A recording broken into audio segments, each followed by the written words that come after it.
Hello friends, आप लोग कैसे हैं? उम्मीद करते हैं आप लोग ठीक होंगे, आप लोग हेल्दी होंगे। फ्रेंड्स, एक क्वेश्चन है और इससे मिलता जुलता क्वेश्चन कई बार किया जा चुका है, उसके आंसर भी दे चुके हैं। लेकिन ये जो क्वेश्चन है वो आज का क्वेश्चन ये है कि जो स्टोमेटा है वो रात में जब क्लोज हो जाता है तो फिर रेस्पिरेशन रात में कैसे होता है, रेस्पिरेशन के लिए गैसियस एक्सचेंज कैसे होता है जबकि रात में स्टोमेटा क्लोज हो जाता है, और रेस्पिरेशन तो 24 आवर चलने वाला प्रोसेस है। ये क्वेश्चन किया गया है।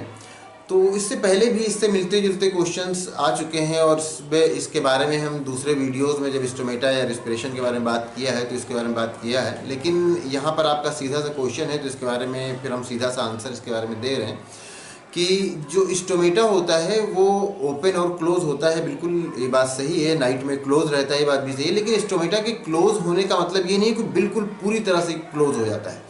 उसके जो गार्ड सेल्स होते हैं, ऐसा नहीं कि बिल्कुल पूरी तरह से इस तरह से क्लोज हो जाते हैं या इस तरह से चिपक जाते हैं। इस तरह से हमारी लिप होते हैं, हमारे होठ होते हैं, अगर हम बंद करें तो पूरी तरह से चिपक जाते हैं। इस तरह से स्टोमेटा क्लोज नहीं होता है। स्टोमेटा जब क्लोज होता है तो भी उसमें इतना स्पेस रहता है कि उसमें गैसेस एक्सचेंज हो सके। अगर ये है, ये ओपन है और इसको क्लोज किया तो इसमें इतना स्पेस रहता है बीच में कि उसमें से गैसेस एक्सचेंज हो सकता है। और वो जो रेस्पिरेशन रात में होता है उसी से गैसेस एक्सचेंज होता है। स्टोमेटा जितना ओपन रहता है, मतलब क्लोज होने के बाद भी जितना ओपन रहता है उससे गैसेस एक्सचेंज होता है। बाकी लेंटिकल्स से भी होता है, लेकिन स्टोमेटा की अगर बात की जाए तो स्टोमेटा की क्लोजिंग ऐसी नहीं होती कि बिल्कुल पूरी तरह से बंद हो जाए। स्टोमेटा जो क्लोज होता है वो मेनली क्लोज इसलिए होता है कि उसमें ट्रांसपिरेशन ना हो, क्योंकि वाटर लॉस से बचने के लिए वो स्टोमेटा क्लोज होता है। स्टोमेटा इसलिए क्लोज नहीं होता कि उसमें किसी तरह का गैसियस एक्सचेंज ना हो, वो वाटर वेपर बाहर ना निकले, उसमें से ट्रांसपिरेशन ना हो पाए, इसलिए स्टोमेटा क्लोज हो जाता है। लेकिन अगर आप रात में भी ट्रांसपिरेशन रेट को चेक करेंगे तो कहीं ना कहीं थोड़ा बहुत ट्रांसपिरेशन भी रात में हो जाता है उसी स्टोमेटा के थ्रू जो स्टोमेटा क्लोज होता है। तो स्टोमेटा क्लोज होने का मतलब ये नहीं कि वो बिल्कुल पूरी तरह से इस तरह से शट हो गया है, इस तरह से आपस में मिल गया है कि बिल्कुल उसमें से गैसेस एक्सचेंज पॉसिबल नहीं है। गैसेस एक्सचेंज उसी में से होता है।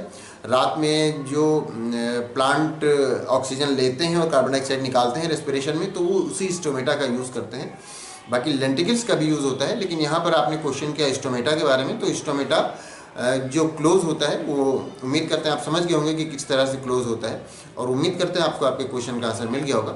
अगर आपको फिर भी इसमें कोई कन्फ्यूज़न है या किसी तरह का और क्वेश्चन है या आप इसके बारे में और डिटेल में जानना चाहते हैं, स्टोमेटा के बारे में, रेस्पिरेशन के बारे में, फोटोसिंथेसिस के बारे में, या फिर प्लांट्स जो होते हैं वो दिन में तो ऑक्सीजन निकालते हैं, रात में कार्बन डाइऑक्साइड क्यों निकालने लगते हैं, इसमें कई वीडियोस हैं, तो उनकी लिंक आपको डिस्क्रिप्शन में मिल जाएगी, कुछ की आप इन स्क्रीन पे मिल जाएगी, वो आप देख लीजिएगा तो आपको समझ में आ जाएगा। तो उम्मीद करते हैं कि आपको आपके क्वेश्चन का आंसर मिल गया होगा। Thank you.